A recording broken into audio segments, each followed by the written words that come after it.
नमस्ते स्टूडेंट्स। तो फाइनली हम आज बुक 2 स्टार्ट करने जा रहे हैं, बराबर है, जिसमें चैप्टर 9 है। चैप्टर का नाम है ray optics and optical instrument.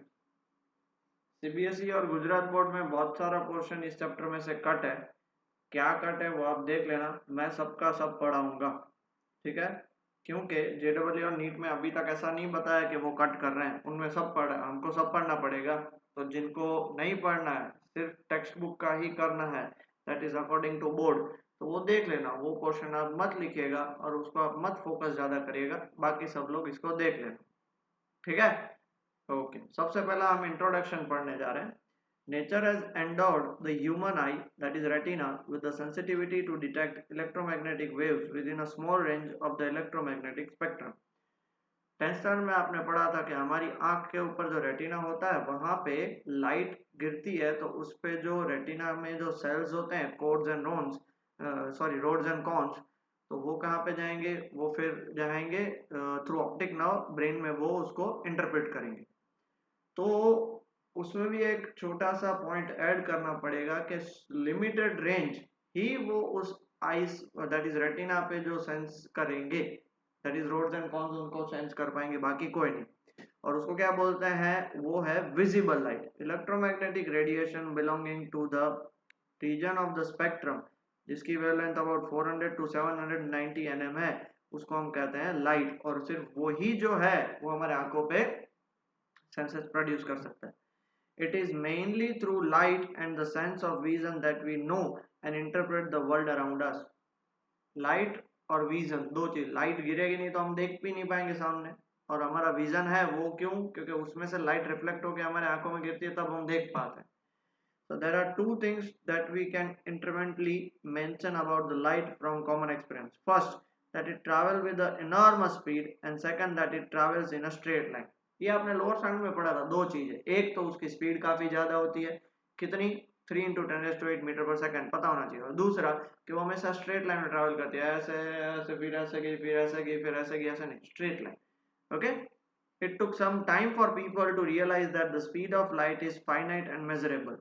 1800 century, 18th century और 19th सेंचुरी में इतना किसी को आइडिया नहीं था। 19th सेंचुरी में धीरे धीरे पता चलने लगा, और फिर उसकी एग्जैक्ट वैल्यू पता चली कि भाई स्पीड ऑफ लाइट मेजर कर सकते हैं। It's presently accepted value in vacuum is कितनी, 2.99792458 इंटू 10⁸ मीटर पर सेकंड। ऐसा कहा जाता है कि अगर इस कोऑर्डिनेट को आप अर्थ में सर्च करोगे ना, तो पिरामिड्स ऑफ इजिप्ट के पिरामिड है, पिरामिड्स ऑफ गिजा, उसकी लोकेशन मिलेगी। तो उसमें तो बहुत सारी थियरीज है, so let's not go to that part. हमें यहाँ पे फिजिक्स पढ़ना है, वो कंस्पिरेशन थियरी पढ़ने नहीं है।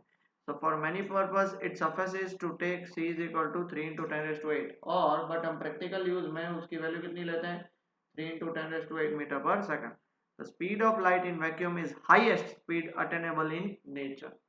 और लाइट की जो स्पीड है वो सबसे ज्यादा वैक्यूम में होती है। बाकी और सॉरी, बाकी सारे और मीडियम में उसकी लाइट की स्पीड कम हो जाती है, राइट, ठीक है। आगे बढ़ते हैं। Now reflection by spherical mirror, सब पढ़ा है आपने, फिर भी फटाफट से देख लेते हैं ताकि आपको आइडिया हो जाए। The angle of reflection, that is the angle between reflected ray and the normal to the reflecting surface, equals to the angle of incidence, that is angle between incident ray and the normal. ये जो है इसको हम क्या बोलेंगे, incident ray है और normal के साथ, तो ये हो जाएगा एंगल ऑफ इंसिडेंस, ये हो जाएगा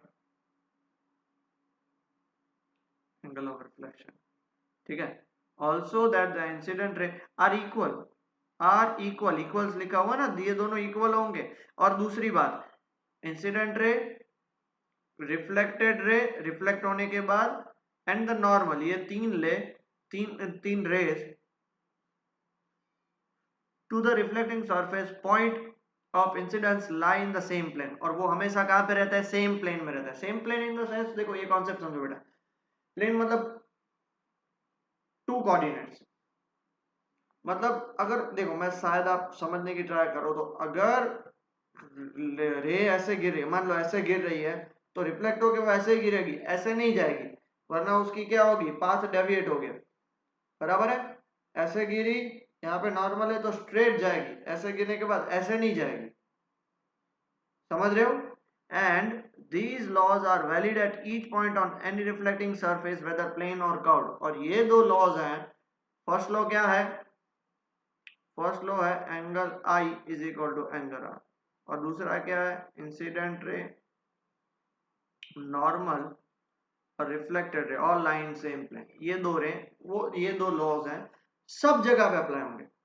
The normal in this case is to be taken as normal to the tangent of the surface। surface से जो normal होगा, normal in the sense perpendicular, surface से बिल्कुल 90 डिग्री। तो ये देखो, ये तो प्लेन सरफेस है तो इसका नॉर्मल बनाना इजी है। What about the curved surface, तो मान लो इस पॉइंट पे वो रे गिरी है,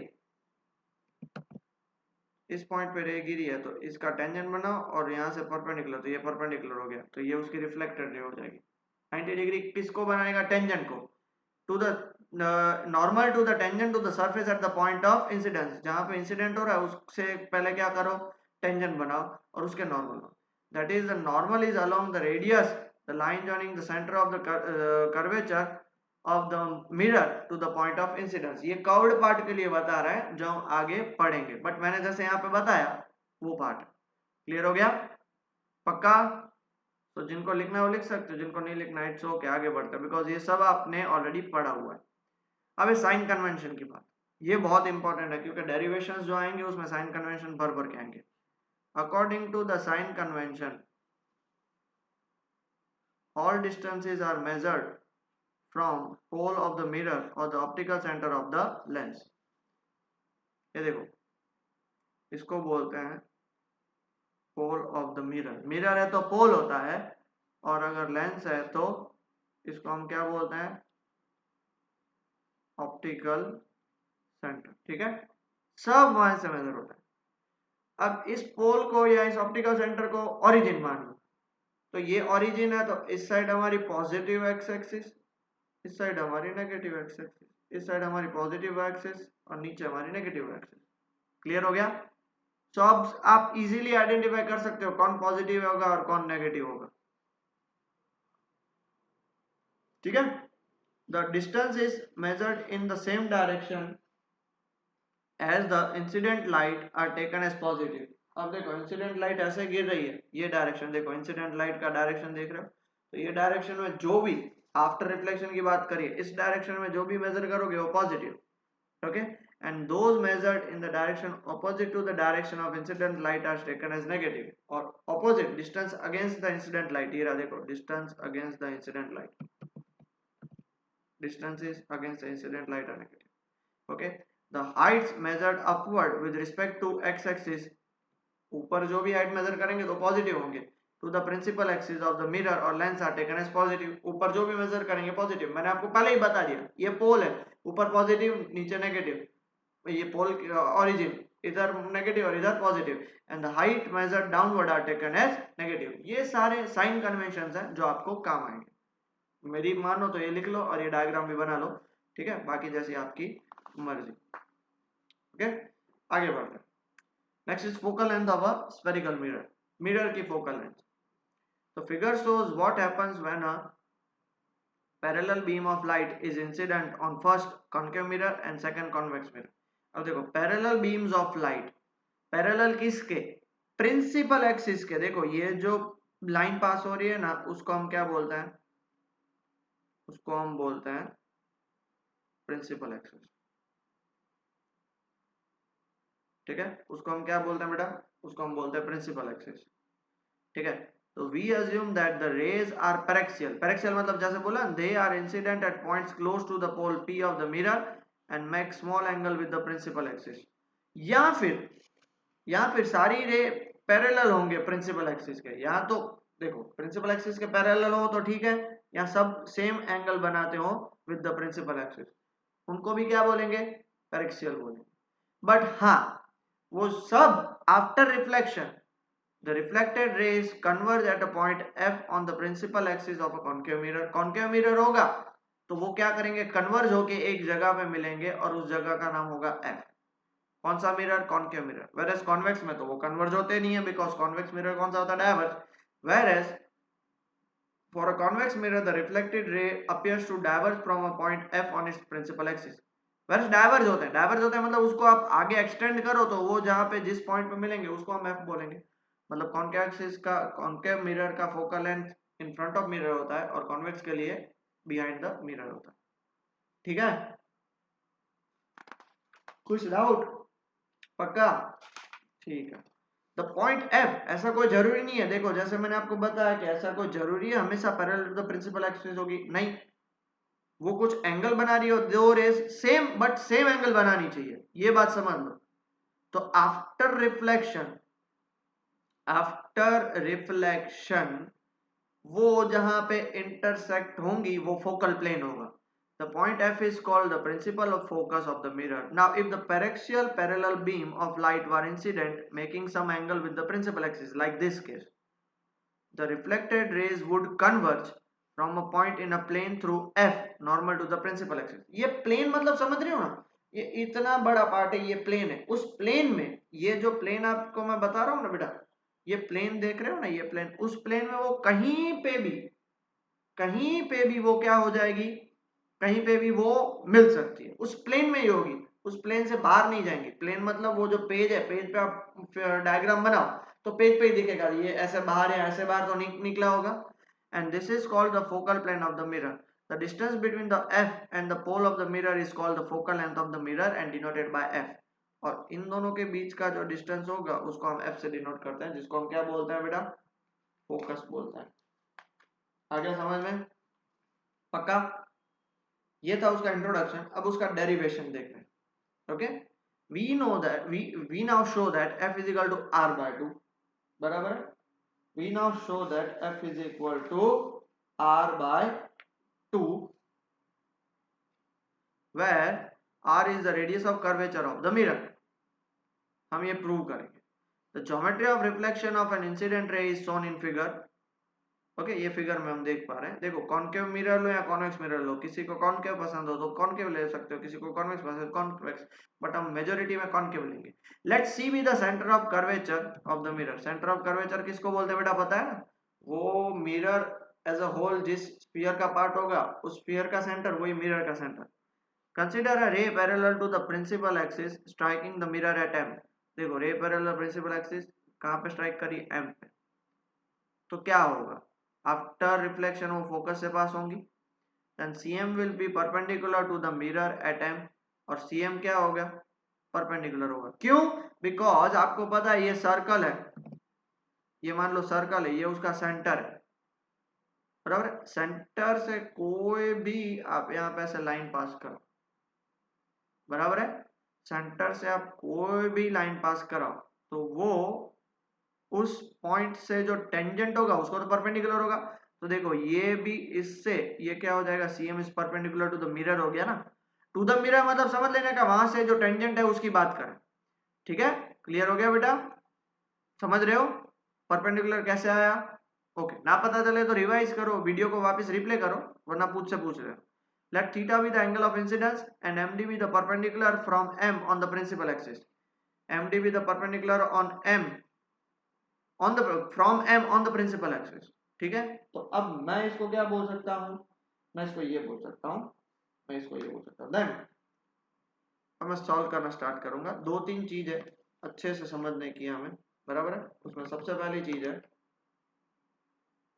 angle MCP is equal to theta, तो angle MFP is equal to क्या हो जाएगा, 2 थीटा। MCP ये थीटा है तो MFP ये क्या हो जाएगा, 2 theta. How is that practically possible sir? समझा लो, ये थीटा है, ध्यान से सुनेगा, ये थीटा है, ये भी क्या हो जाएगा, theta.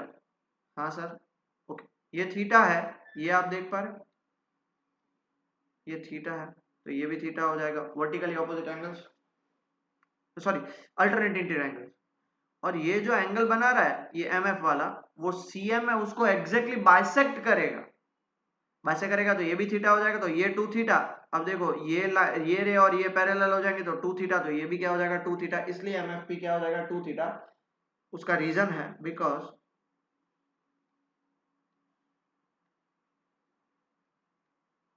Triangle MCP triangle MCP देख रहे हो ना, is an obtuse angle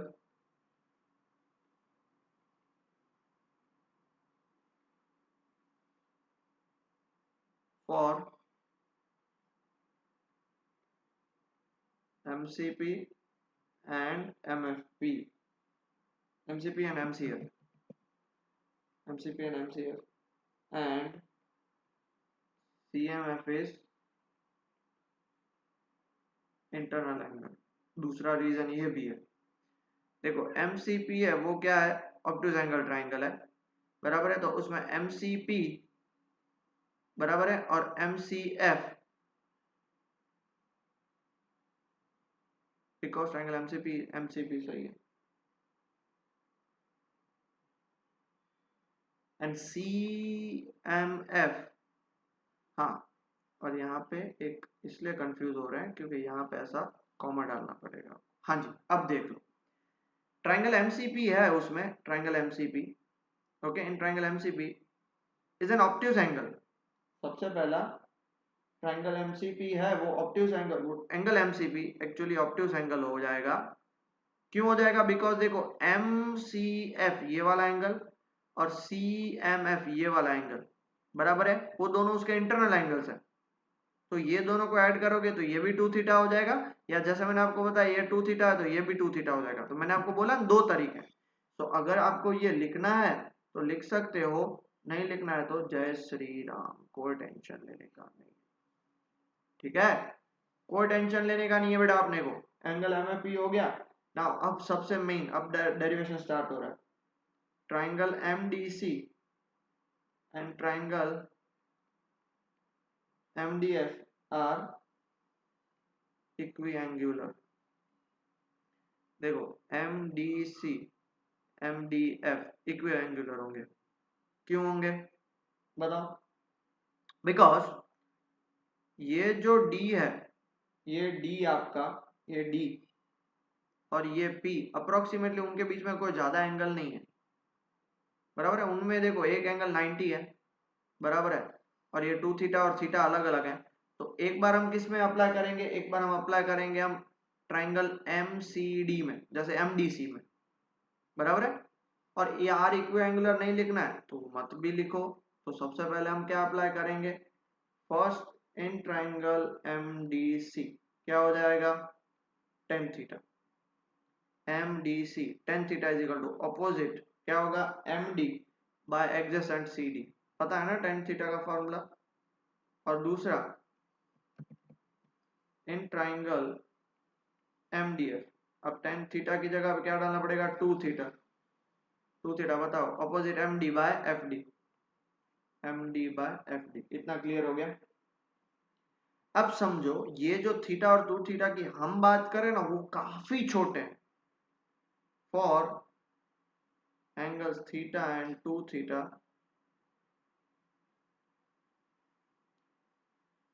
are very small, तो हम tan थीटा को अप्रोक्सीमेटली थीटा लिख सकते हैं और tan 2 थीटा को अप्रोक्सीमेटली 2 थीटा लिख सकते हैं। ये आप लोगों ने 11th स्टैंडर्ड में स्टार्टिंग के चैप्टर में पढ़ा था, बराबर है। अगर नहीं पता है तो इट्स ओके, अगर पता है तो बहुत बढ़िया बात है, ठीक है।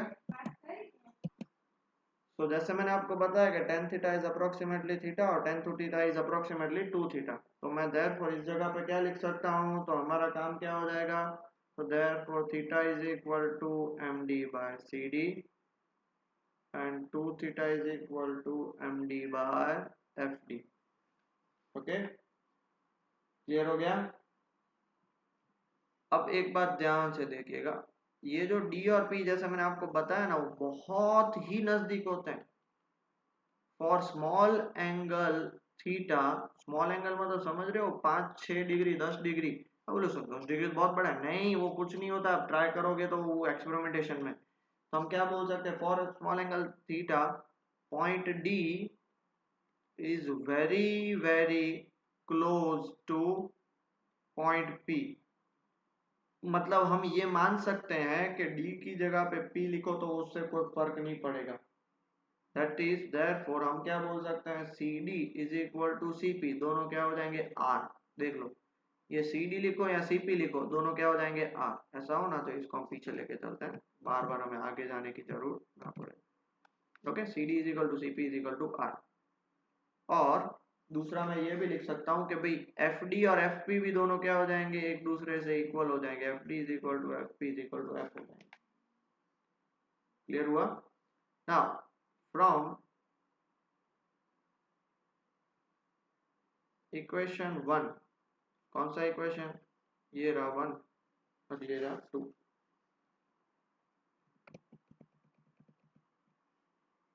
ये रहा इक्वेशन 1 फ्रॉम इक्वेशन 1।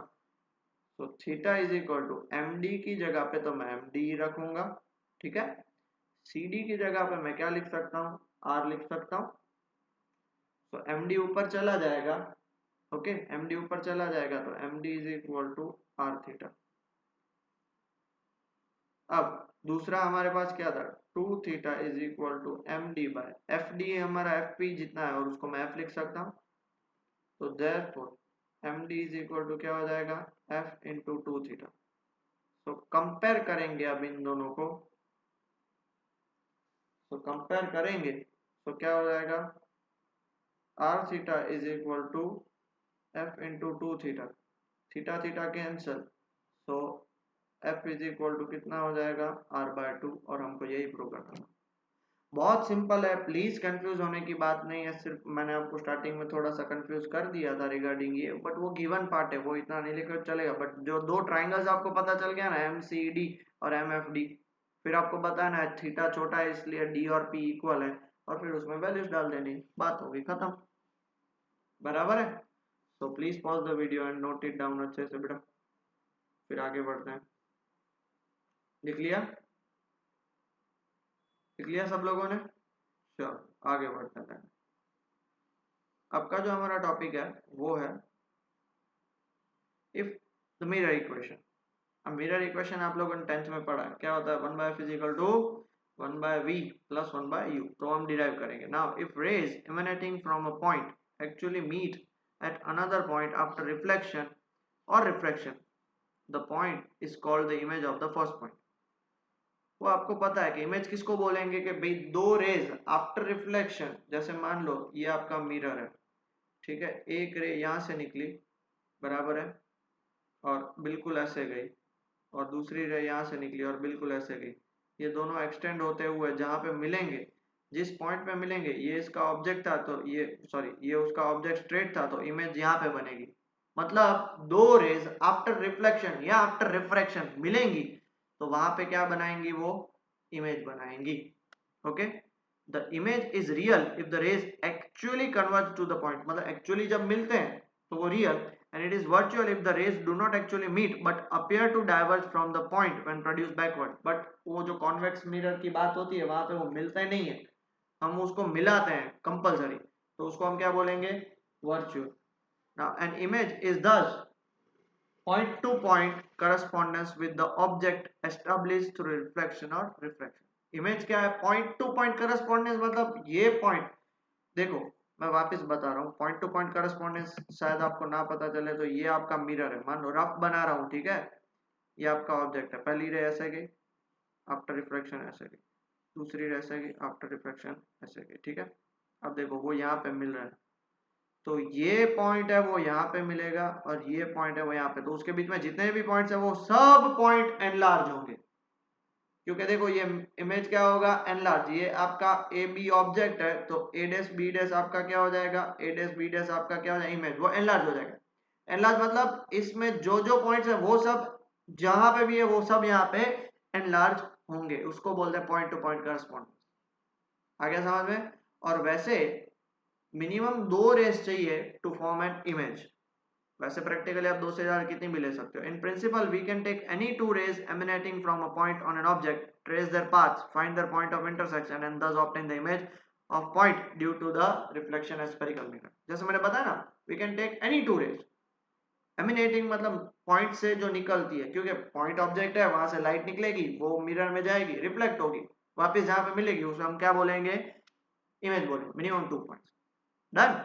ओके, ये था इंट्रोडक्शन। एग्जाम में ये नहीं लिखना है, ये इंट्रोडक्शन, एग्जाम में यहाँ से लिखना है। ये रहा स्टार्ट हो रहा है, यहाँ से हो रहा है,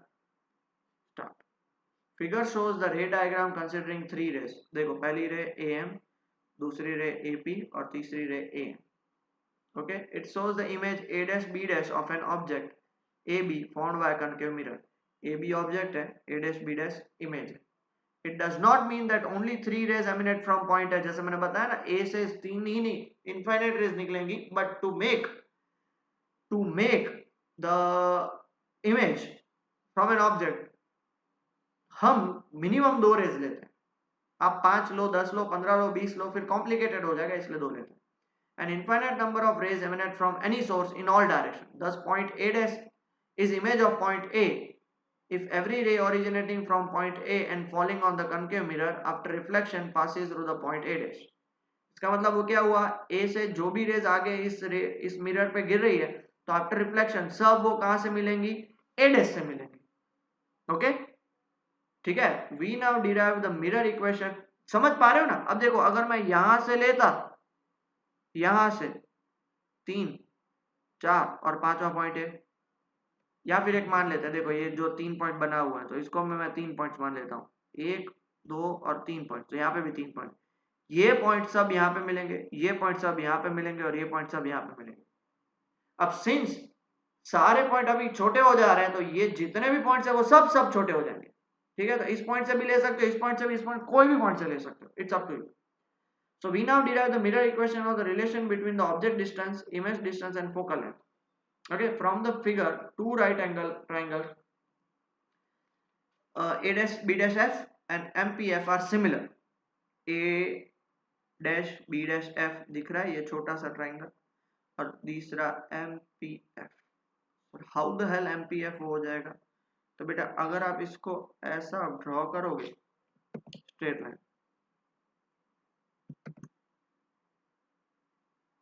ठीक है, तो ये जो पॉइंट होगा ना, ये दोनों आपस में इतना छोटा डिस्टेंस होता है, जैसे हमने आगे देखा था ना, वो दोनों सेम हो जाएंगे। For paraxial rays MP can be consider to be a straight line perpendicular to CP, जैसे बता दिया ना, परपेंडिकुलर टू CP ही कंसीडर करेंगे। वो आप अब बोलो सर ये कहाँ पे ट्रायंगल बन रहा है, गप्पे मारे हो, बट पैरेक्सियल रे के लिए हम उसको कंसीडर करेंगे। देयरफॉर अब क्या बोल सकते हैं, कौन सा? A dash P dash F, और उन दोनों को ट्रायंगल है ना, A dash B dash F and MPF। चलो स्टार्ट करते हैं सॉल्व करना, ठीक है। Triangle A dash B dash F is similar to triangle MPF। जब दो ट्रायंगल सिमिलर हो जाते हैं ना बेटा, दो ट्रायंगल, तो हमेशा उसकी साइड्स का रेशियो भी सेम होता है। जैसे यहाँ पे पहले दो ये लिख लो A dash B dash, तो यहाँ पे क्या आएगा MP, यहाँ पे क्या आएगा B dash F, तो यहाँ पे क्या आएगा PF, यहाँ पे क्या आएगा A dash F, तो यहाँ पे क्या आएगा MF। अब हमें इसमें से इसका काम नहीं है, हमें इन दोनों का काम, हम इन दोनों का काम, ठीक है, इन दोनों का काम है, मतलब A dash B dash by MP is equal to B dash F by PF। अब मुझे एक चीज बताओ, MP है वो AB के बिल्कुल पैरेलल है, but MP is equal to AB, है ना, बिल्कुल जितना A बिल्कुल उससे पैरेलल है और ये भी बिल्कुल पैरेलल है, और बोल दिया ये परपेंडिकुलर, तो ये दोनों क्या हो जाएंगे, इक्वल हो जाएंगे, तो MP is equal to AB। तो देयरफॉर मैं क्या लिख सकता हूँ, A dash B dash by AB is equal to B dash F by PF। तो नंबर वन करके छोड़ देता हूँ। ऑल्सो अब ध्यान से देखना, A dash B dash P और ABP दो ट्राइंगल है, देखो ये 90, ये 90, ये दो एंगल इक्वल हो जाएंगे। सर दिखाई नहीं दे रहा है, ओके देखो ये एंगल और ये एंगल 90, मैं बात कर रहा हूँ ABP की और A dash B dash P की, और ये दोनों एंगल इक्वल हो जाएंगे बाय प्रॉपर्टी। बाय प्रॉपर्टी पता है ना, angle of incidence is equal to angle of reflection. तो देयरफॉर अब क्या बोल सकते हैं, अब हम बोल सकते हैं triangle A dash B dash P is also similar to triangle ABP। तो जब दो ट्राइंगल सिमिलर हो जाते हैं तो क्या बोल सकते हैं, A dash B dash by AB is equal to B dash P by BP is equal to A dash P by AP। हमें AP और A dash P की जरूरत ही नहीं है, मतलब इसकी कोई जरूरत ही नहीं है। तो देयरफॉर मैं क्या लिख सकता हूँ, A dash B dash by AB is equal to B dash P by BP। इसको नंबर 2 दे दूं, बराबर है। यहाँ पे भी A dash B dash by AB, यहाँ पे भी A dash B dash by AB, तो हम क्या कर सकते हैं फ्रॉम 1 and 2, जल्दी से बताओ। therefore from 1 and 2 हम कंपेयर करेंगे तो क्या होगा, B dash F by P F, B dash F by P F is equal to, यहाँ पे क्या बचेगा, B dash P by BP, B dash P by BP from figure. अब बताओ मुझे बी डैश एफ कितना होगा। तो फिगर में आप देख सकते हो, ये आपका फोकल लेंथ है, ये आपका वी है और ये आपका यू है। तो बी डैश एफ को मैं बोल सकता हूँ B dash P minus F P, B dash F को मैं क्या बोल सकता हूँ, B dash P minus F P और पी एफ, कुछ भी लिखो, और नीचे तो पी एफ पड़ा ही है। बी डैश पी मेरा कितना होगा, बी डैश पी तो बी डैश पी है, और बीपी मेरा कितना होगा, वो भी बीपी यू ही है। अभी हम लगाएंगे sign convention, by sign convention. मुझे एक चीज बताओ, बी डैश पी क्या होगा, बी डैश पी होगा माइनस वी, देखो ना इस साइड है सारा। एफ पी कितना होगा, एफ पी होगा माइनस एफ, और बीपी कितना होगा माइनस यू, सब आपके मिरर के इस साइड है। तो देयरफॉर आपका ये बी डैश पी की जगह पे मैं क्या लिखूंगा, माइनस वी, माइनस एफ की मतलब ये हो जाएगा प्लस एफ, और पी एफ की जगह पे माइनस एफ। देखो यहाँ पे प्लस एफ इसलिए होगा आगे माइनस है, बी डैश पी की जगह पे, बी डैश पी की जगह पे माइनस वी, और बीपी की जगह पे माइनस यू। ये माइनस माइनस कैंसिल, ये माइनस माइनस कैंसिल मत करना, यहाँ पे प्लस है। इतना क्लियर हुआ, तो फिर आगे सॉल्व करें। ओके, तो यहाँ पे minus V plus F upon क्या लिखेंगे, minus F is equal to V by U, cross multiply करो, क्रॉस मल्टीप्लाई करोगे तो minus V U plus F U is equal to minus V F. ठीक है, अब इसको इस साइड लेके जाओ, या इसको इस साइड लेके आओ, इसको इस साइड लेके आओ। ठीक है, तो U F plus V F is equal to V U, बराबर। अब क्या करेंगे, dividing both sides by UVF. So UF by UVF plus VF by UVF and VU by UVF. UU cancel, FF cancel, क्या बचा 1 by V. VV cancel, FF cancel, क्या बचा 1 by U. VV cancel, UU cancel, क्या बचा 1 by F. So which is our mirror equation. Okay, और इसको हम Gauss equation भी बोलते हैं, क्योंकि गॉस नाम के बंदे ने इसका डिराइव किया था, इसलिए याद रखना। ठीक है, बहुत सिंपल सा डेरिवेशन है, बहुत। ओके, आगे बढ़े बेटा, चलो पॉज द वीडियो और नोट इट डाउन। तो next topic is linear magnification. Linear magnification क्या होता है कि जो ऑब्जेक्ट का साइज है उसके कंपैरिजन में इमेज की साइज क्या होगी, उसे हम बोलेंगे लीनियर मैग्निफिकेशन। ठीक है, so from definition the size of the image relative to the size of the object is another important quantity to consider. We define linear magnification m as the ratio of the height of the image to the height of the object. क्या, m is equal to h dash by h. okay? अब इसका छोटा सा derivation भी है, और अगर आपको डेरिवेशन ना भी लिखना हो तो आप सिंपल उसका फॉर्मूला भी याद रख सकते हो। डेरिवेशन कुछ है, डेरिवेशन ही देख लेते हैं। सबसे पहले तो आपको पता है कि ऑब्जेक्ट हाइट कितनी हो जाएगी, h, बराबर है, कहाँ कितनी है वो, ए बी। अब इमेज हाइट कितनी हो जाएगी, h डैश कितनी हो जाएगी, A dash B dash. Okay, clear हो गया, ये तो फॉर्मूला ही है। दूसरा हम यहाँ से हम डेरिवेशन स्टार्ट करें। Now triangle A dash B dash P is similar to triangle A B P, ये आप मानते हो, हमने अभी आगे देखा, और उसमें से हमने ये भी देखा। तो therefore A dash B dash by A B is equal to b dash p by bp. A dash b dash by ab is equal to b dash p by bp. Okay, अब bye sign convention, देखो sign convention तो सब जगह पे लगेगा भाई, अब कुछ भी कर लो, साइन कन्वेंशन सब जगह पे लगेगा। ए डैश बी डैश क्या होगा, उल्टा है इसलिए माइनस एच, ए बी क्या होगा, सीधा इसलिए plus H, B dash P क्या होगा माइनस वी, और बी पी क्या होगा माइनस यू, सब वैल्यूज डाल देते हैं।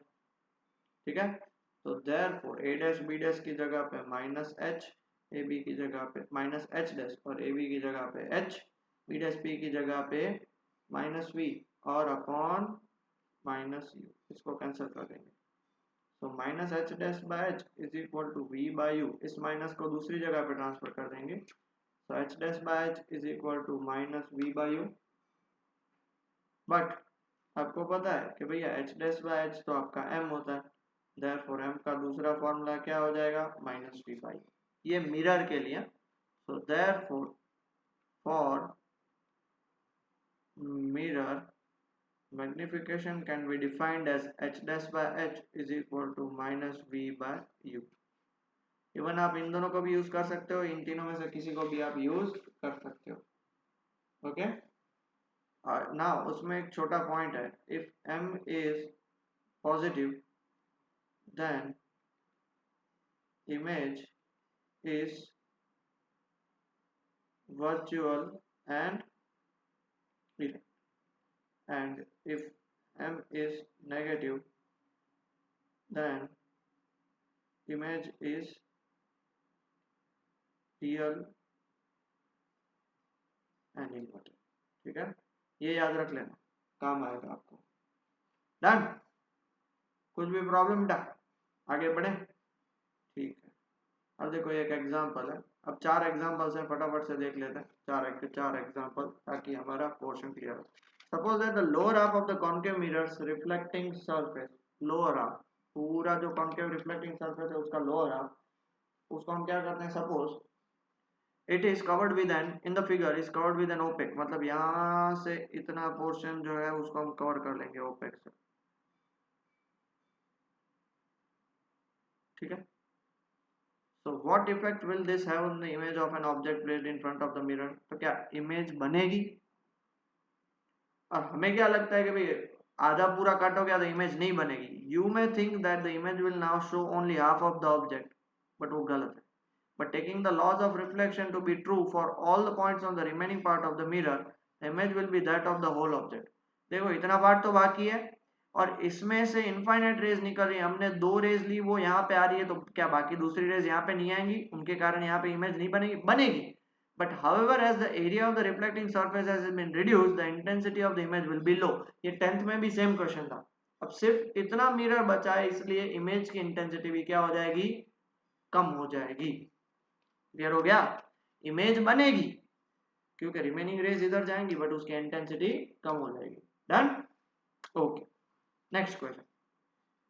A mobile phone lies along the principal axis of a concave mirror। ये देखो ये मोबाइल फोन ऐसे पड़ा है,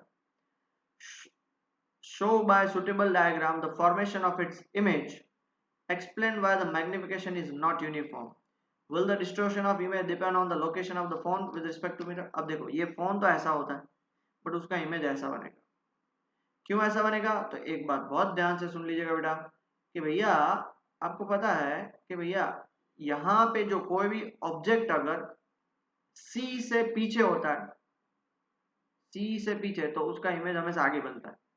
या फिर ये भी हम बात कर सकते हैं कि इस ऑब्जेक्ट के 2 रेस पास करवाता है। देखो पहली रे स्ट्रेट गई तो आफ्टर रिफ्लेक्शन फोकस से पास होगी, दूसरी रे फोकस से पास होगी तो आफ्टर रिफ्लेक्शन यहाँ पे जाएगी। मतलब जो ए से हमने जो लाइन ली थी वो यहाँ पे मिली ए डैश पे। हम अब एफ की बात करते हैं, तो एफ से जो एक लाइन पास हो गई वो यहाँ पे गई, तो एफ यहाँ से पास होगी। तो बोलो सर ऐसे कैसे आप इमेज बना सकते हो? आप ये बात तो मानोगे कि भाई इमेज रियल और इन्वर्टेड बनेगी क्योंकि ऑब्जेक्ट इस साइड है तो रियल और इन्वर्टेड बनेगी। तो जहाँ पे जो टावर इस साइड है तो टावर यहाँ पे आएगा मोबाइल का, बट यहाँ पे जो मोबाइल अप्रोक्सीमेटली रेक्टेंगुलर शेप का है तो यहाँ पे रेक्टेंगुलर शेप का नहीं होगा। क्यों नहीं होगा? The image of the part which is on the plane perpendicular to the principal axis will be on the same plane, it will be of the same size, that is b dash c is equal to bc। अब देखो b dash c और bc दोनों same होंगे क्योंकि वो कहाँ पे, c पे। वो कहाँ पे, देखो ये c पे है ना बेटा, c ये आपका f है, तो आपको पता है सेंटर ऑफ कर्वेचर पे जो होता है वो सेंटर ऑफ कर्वेचर पे ही बनेगा। बट उसका जो ये वाला पार्ट है वो सेंटर ऑफ कर्वेचर से आगे, between focus and centre of curvature. तो आपको पता है कि between focus and centre of curvature तो image always forms beyond centre of curvature, मतलब सेंटर ऑफ कर्वेचर के पीछे बना, और वो क्या होगा, एनलार्ज्ड होगा। तो इसके कंपैरिजन में एनलार्ज्ड हो गया। ये तो सेम साइज का बनेगा एट सेंटर ऑफ कर्वेचर, ये क्या बनेगा, सेम साइज का बनेगा। और सिंस ये आगे है तो यहाँ पे क्या बनेगा, वो एनलार्ज्ड बनेगा। एनलार्ज इसलिए वो क्या होगा, थोड़ा सा disturb. Now you can yourself realise why the image is distorted. जैसे मैंने बता दिया कि भाई ये पार्ट सेम टू सेम बना और ये पार्ट एनलार्ज हो गया, तो इमेज क्या हो जाएगी, डिस्टॉर्ट हो जाएगी। ओके और पूछा will the distortion of image depend on the location of the phone with respect to the mirror. Yes, जैसे आप और आगे पीछे करोगे तो डिस्टॉर्शन और ज्यादा कम होगा। क्लियर हो गया, पक्का, डन। चलो अब नेक्स्ट क्वेश्चन, बहुत ही लॉजिकल क्वेश्चन था, इसलिए मन पे मत लीजिए, बहुत इजी है। Now an object is placed at 10 cm 5 cm in front of concave mirror of radius of curvature 15. concave mirror है, radius of curvature minus 15 हो जाएगा, तो f is equal to r by 2, so minus 15 by 2 cm. Find the position, nature and magnification in each case. तो सबसे पहले object is placed, तो u is equal to minus 10 cm ले लेते हैं, तो 1 by f is equal to 1 by v plus 1 by u. Okay okay? तो therefore हमें तो v फाइंड करना है, तो 1 by v is equal to 1 by f minus 1 by u. 1 by v is equal to 1 by f, f कितना है, minus 15 by 2 minus 1 by u कितना है, minus 10. तो 1 by v is equal to ये कहाँ चला जाएगा, minus 2 by 15, और ये प्लस प्लस क्या हो जाएगा 1 by 10. तो therefore 1 by v is equal to LCM लोगे तो LCM आएगा 30. 30 बनाने के लिए इसको ऊपर नीचे 2 से मल्टीप्लाई करने का minus 4, इसको 3 से मल्टीप्लाई करने का 3, तो 1 by v is equal to minus 1 by 30. तो therefore v की वैल्यू कितनी आ जाएगी, minus 30 सेंटीमीटर. तो ये क्या मिल गया, पोजीशन. नेचर क्या होगा, नेचर तो उससे पहले m फाइंड कर लेते हैं. m का फॉर्मूला होता है v by u. v कितना है, minus 30, और u क्या है, minus 10. minus v by u है, sorry minus v by u. तो इसका आंसर आएगा minus 3. therefore image is real and inverted as well as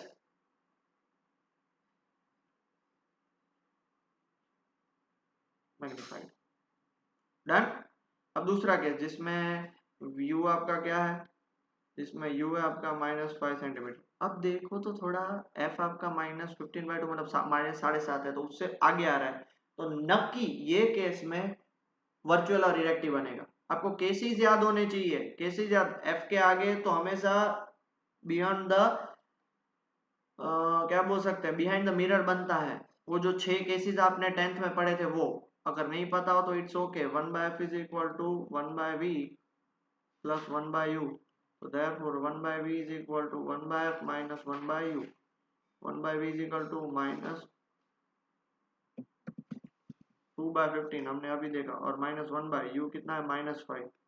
ये माइनस माइनस क्या हो जाएगा, प्लस 1 by 5. ऊपर नीचे 3 से मल्टीप्लाई करेंगे, तो minus 2 plus 3 by 15. 1 by v is equal to क्या हो जाएगा, 1 by 15. तो therefore v is equal to 15 centimetre आ गया. प्लस मतलब कहाँ पे बनेगा, image will form behind the mirror, not in front of the mirror. Okay तो m की बात करते हैं, m का formula minus V by U. Minus V कितना 15 और u कितना minus 5, तो 3 टाइम्स ही एनलार्ज होगा. तो सिंस m इज पॉजिटिव, क्या बोल सकते हैं, image is virtual and direct. आगे समझ में, ओके. और लास्ट क्वेश्चन, कितना 44 मिनट्स हो गई. लास्ट क्वेश्चन जल्दी से फटाफट से कर लेते हैं. Suppose while sitting in a park car, you notice a jogger approaching towards you in the side view mirror. Side view mirror होता है ना, जिसका r कितना है, 2 मीटर है, तो f कितना हो जाएगा, 1 मीटर. अब मुझे एक चीज ये बता कि भैया जो आपका साइड व्यू मिरर होगा वो कौन सा मिरर होता है, वो आपका कन्वेक्स मिरर होगा. आपको पता होना चाहिए, क्योंकि हमेशा उसमें इमेज वर्चुअल और इरेक्टिव बनता है. उसको आप कभी भी स्क्रीन पे नहीं ले सकते, इसलिए if the jogger is running at a speed of 5 metre per second, ये जॉगर की स्पीड है। How fast the image of the jogger appearing to move when the jogger is 39 metre, 29 metre, 19 metre, 9 metre away. Jogger की speed इतनी है तो उसकी image की speed 39 metre दूर उसकी स्पीड कितनी होगी। अब वो जब जॉगर 29 मीटर दूर है तब कितनी स्पीड होगी, 19 मीटर दूर है तब कितनी स्पीड होगी, उसकी बात चल रही है। समझ रहे हो, ऑब्जेक्ट वो उसकी स्पीड ये है, हमें इमेज की स्पीड फाइंड करनी है। क्लियर हो गया। तो इमेज की स्पीड फाइंड करनी है तो हमें इमेज का डिस्टेंस पता होना चाहिए, तभी तो उसकी स्पीड फाइंड कर सकते हैं। तो आपको देखो 1/f is equal to 1/v plus 1/u, ये फॉर्मूला पता है। अब इसको हमें उसमें से 1/v फाइंड करना है, तो 1/f माइनस 1/u। अब इसका एलसीएम ले लेते हैं, एलसीएम लेंगे तो 1/v is equal to u minus f upon uf। तो देयरफॉर v की वैल्यू क्या होगी, uf by u minus f। अब ये लगा सकते हो, सब में लगा सकते हो, सब में, इसलिए बहुत सिंपल हो जाएगा। Okay done. अब यहाँ पे हमारे पास टाइम तो दिया नहीं हुआ है, तो हम क्या करेंगे, मेरे पास जगह कम है इसलिए मैं साइड में लिख रहा हूं। Since speed of jogger is constant,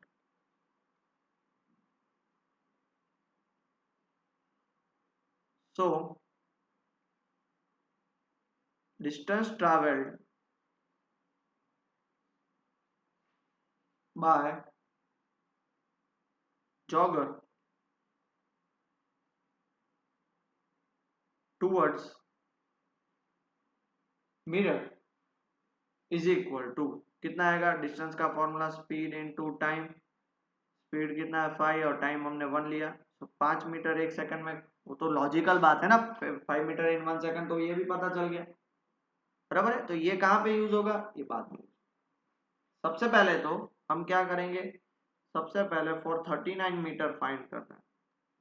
for 39 metre, वो 39 मीटर वो दूर है, तो वो उसका क्या हो जाएगा, u हो जाएगा, ऑब्जेक्ट डिस्टेंस, बराबर है। f तो सबका फिक्स ही है, f कितना है +1 मीटर। f को कोई चेंज नहीं कर सकते क्योंकि वो कॉन्वेक्स मिरर है। तो देयरफॉर v1 कितना होगा, v1 का हमने फॉर्मूला भी देखा, u minus F by U F, uf by U minus uf by you. अब u कितना है -39, f कितना है 1, u कितना है -39, f कितना है -1, तो -39 बाय -40, तो v क्या आएगा 39 बाय 40 मीटर। ओके क्लियर हो गया, पक्का। therefore distance of person from mirror after 1 second, तो 1 सेकंड में उस बंदे ने कितना डिस्टेंस ट्रैवल किया, 5 मीटर। जब वो -13, मान लो ये मिरर है, यहां से वो ये बंदा इधर है, ठीक है, वो जॉग करते हुए आ रहा है, अभी वो कितना दूर है 39 मीटर। आफ्टर 1 सेकंड वो 5 मीटर आगे चला जाएगा, तो अब वो उनके बीच का डिस्टेंस कितना होगा, 34 मीटर होगा 1 सेकंड में। इतनी बात घुसी दिमाग में बेटा, पक्का। तो देयरफॉर हम क्या बोल सकते हैं, तो therefore distance from the mirror is equal to कितना हो जाएगा, -39 प्लस 5 इज इक्वल टू कितना हो जाएगा, -34 मीटर, बराबर है। ओरिजिनल स्पीड उसकी ये थी, अब ओरिजिनल डिस्टेंस, स्पीड नहीं है, v1 is the distance, original image ये थी। तो 1 सेकंड में जब वो -34 मीटर पे आ गया, तो देयरफॉर उसका v2 कितना हो जाएगा, v2 का फॉर्मूला वही रहेगा, v2 का फॉर्मूला क्या होगा, ये अपना u1 था, ये अपना u1 था, ये क्या हो जाएगा, उसका u2 हो जाएगा, उसका क्या हो जाएगा, u2 हो जाएगा। तो क्या करेंगे, u2f bye u2 minus f, u2 कितना है -34 इंटू 1 अपॉन -34 माइनस 1, -34 बाय -35 कितना हो जाएगा, 34 बाय 35 मीटर। मतलब समझ रहे हो, ये बात समझ रहे हो। देखो जब बंदा, ये मैं आपको प्रैक्टिकली समझा के बताता हूँ, ये मिरर है, जब बंदा इधर था कितना 39 मीटर पे, तब उसका ऑब्जेक्ट कहाँ पे था 39 बाय 40 मीटर पे। अब वो बंदा थोड़ा 5 मीटर आगे आ गया, कितना हो गया 34 मीटर पे, तब उसकी इमेज कितनी हो जाएगी 34 बाय 35 मीटर। तो इसका मतलब क्या हुआ, डिस्टेंस चेंज हुआ, डिस्टेंस चेंज हुआ, हाँ या ना, 34 बाय 35 ज्यादा होता है, ये हो गया। तो इमेज की स्पीड कैसी चेंज हो रही है, तो इमेज की स्पीड का फॉर्मूला एक ही होता है, change in distance upon time, हाँ या ना। तो therefore speed after 1 second is equal to change in distance v2 minus v1 by t, और v1 minus v2, sorry v1 minus v2 by t। कौन बड़ा है, v1 बड़ा है ना, 39 by 40 minus 34 by 35 by t, तो कितना हो जाएगा 1। अब इसको कैलकुलेशन करोगे, ये इन दोनों को मल्टीप्लाई करो, इसका आंसर आएगा 1365, इन दोनों को मल्टीप्लाई करो, इसका आंसर आएगा 1360, और इन दोनों को मल्टीप्लाई करो, इसका आंसर आएगा 1400।